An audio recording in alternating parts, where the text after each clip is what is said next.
Hello, আসসালামু আলাইকুম। আজকে শনিবার। আমার ইচ্ছে হলো কয়েকটা কথা বলতে। গতকাল থেকে আমি ভীষণ খুশি।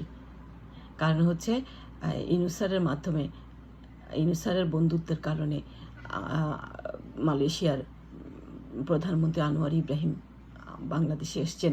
এসে তিনি কথা দিয়েছেন আমাদের 18,000 যে শ্রমিক ভাইয়েরা যে এতদিন যেতে পারেনি তাদেরকে নিয়ে যাবেন। খুবই আনন্দের কথা। প্রথম দফায় 7,000 নেবেন, তারপরে বাকিদেরকে ক্রমান্বয়ে নিয়ে যাবেন। শুধু নিয়ে যাওয়াই নয়, উনি মেনশন করেছেন যে ওখানে যাতে ওদের থাকা খাওয়ার কোনো অসুবিধা না হয়, উনি সেদিকটাও দেখবেন। যদি কেউ তাদের সাথে অন্যায় করে তাদেরকেও আইনের আওতায় আনবেন। দেখছেন কত বড় আনন্দের কথা। এই আনন্দ কি আপনার অন্য কেউ দিতে পারত? ডক্টর ইউনূস ছাড়া কি এটা সম্ভব ছিল? ছিল না। এর আগে দেখেছেন ডক্টর ইউনূস স্যারের একটা ফোন কলে আরব আমিরাতের মতো দেশ থেকে আমাদের ভাইয়েরা মুক্তি পেয়েছে।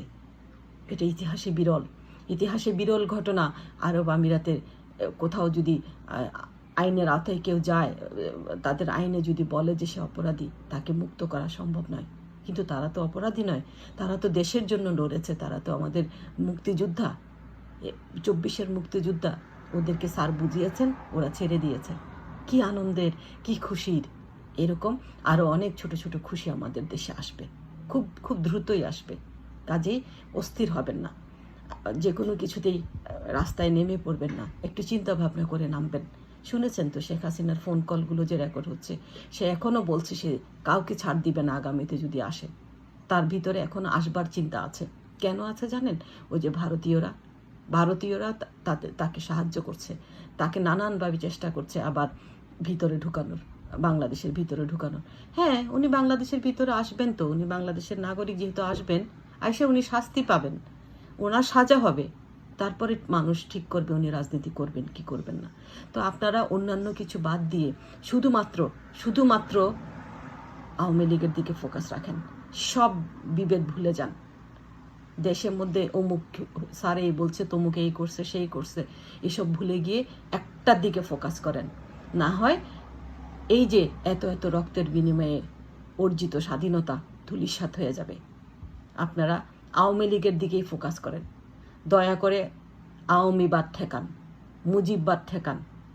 মানুষ আরও বলে যে ইউনূস স্যার এসে ওই যে ভুয়া সাংবাদিকের সাথে যে বলে গেলেন রিসেট বাটন নিয়ে তারা হাসাহাসি করছে। আরে রিসেট বলতে স্যার কি বুঝাইছেন?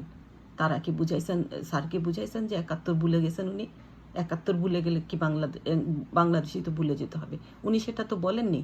উনি বলেছেন, উনি বুঝিয়েছেন 71 মানে মুজিব নয়, 71 মানেই মুজিব নয়, 71 মানে সারা বাংলাদেশ।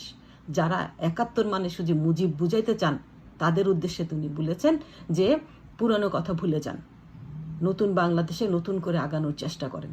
উনি সেটা বলেছেন। আর 15 আগস্ট নিয়ে যারা কান্নাকাটি করতেছেন, 15 আগস্ট কেন বাতিল হইল? 15 আগস্ট অবশ্যই বাতিল হবে। 15 আগস্ট শোক, আপনাদের শোক, যারা মুজিববাদী তাদের শোক, সারা বাংলাদেশের মানুষের শোক না। কেন 15 আগস্ট হয়েছিল? 75-এর 71 প্রজন্ম যারা আছেন তারা কি ভুলে গেছেন কেন 75 হয়েছিল? 75 এই জন্যই হয়েছিল যে কারণে 5ই আগস্ট হয়েছে। হাসিনা যে কারণে পালিয়েছে, ঠিক একই কারণে 75 সংগঠিত হয়েছিল। তো সেই কারণে আপনারা যদি দুঃখিত হয়ে থাকেন, আপনারা দুঃখ নিয়ে থাকেন, আমরা দুঃখিত হইতে চাই না। আপনাদের দুঃখ আপনাদের নিজেদের মধ্যে রাখেন, ঘরের মধ্যে রাখেন। এটা কখনোই জাতীয় দুঃখ না, ঠিক আছে? আর রিসেট বলতে উনি বুঝিয়েছেন বাংলাদেশটা আবার নতুন করে চালু হবে, নতুন করে যাত্রা শুরু করবে, নতুন নতুন ছোট ছোট আনন্দ আমরা একসাথে করে একদিন বড় আনন্দ তৈরি হবে, বড় খুশি তৈরি হবে।